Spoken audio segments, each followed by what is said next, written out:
Picture this, you're stranded in the middle of the ocean, no food, no water, and almost no hope.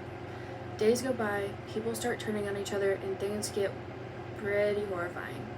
Believe it or not, this actually happened. And it's the true story behind the Raft of the Medusa, one of the most intense paintings in art history. But this isn't just some dramatic shipwreck scene, it's a political scandal, a survival horror story, and an artist's way of calling out corruption all wrapped into one masterpiece. Here's what happened. Back in 1816, a French naval ship called the Medusa was headed to Senegal, but thanks to an incompetent captain who got the job because of politics, it crashed into a ship bank. The officers and important people all took the lifeboats and left over 100 people stranded on a tiny, crappy raft. What happened next? Absolute chaos. Starvation, fights, people getting thrown overboard, and even cannibalism. After almost 2 weeks, only 15 people survived. When the story got out, it was a massive scandal and people were furious. This story caught the attention of a young French artist named Theodore Géricault. I'm sorry if I pronounced that wrong. I looked it up. That's my best attempt.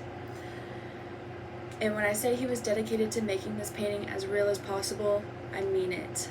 He interviewed the survivors, studied corpses in morgues, and even brought severed body parts to his studio.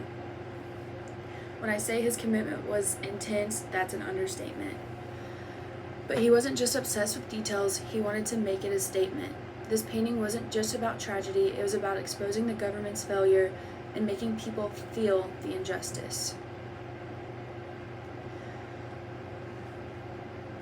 This painting leaves an impact due to several reasons. The first being the way it's composed.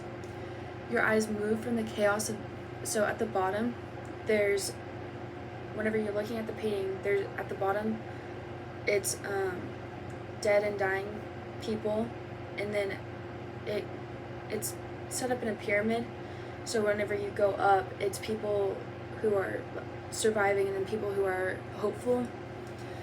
And at the top, there's a man and he's waving a white cloth, trying to get the attention of a ship that's way off in the distance.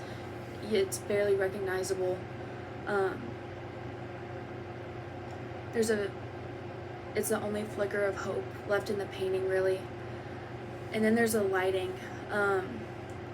It's dramatic, though it makes the scene so intense. Some figures are deep in shadow while others are lit up like they're in spotlight, and it makes the whole thing feel more alive. And the emotions, their faces capture everything. Some people have completely given up while others are fighting to survive. It's pure, raw human struggle, which is exactly what Romanticism is all about.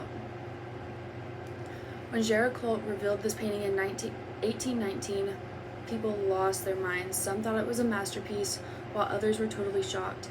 It was brutally realistic, politically controversial, and way bigger than most paintings at the time. It's 16 feet wide.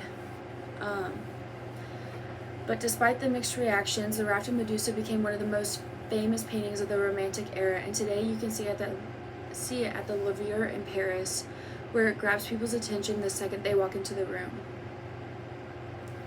The Raft of the Medusa isn't just an old painting, it's a story about survival, injustice, and the power of art to expose the truth.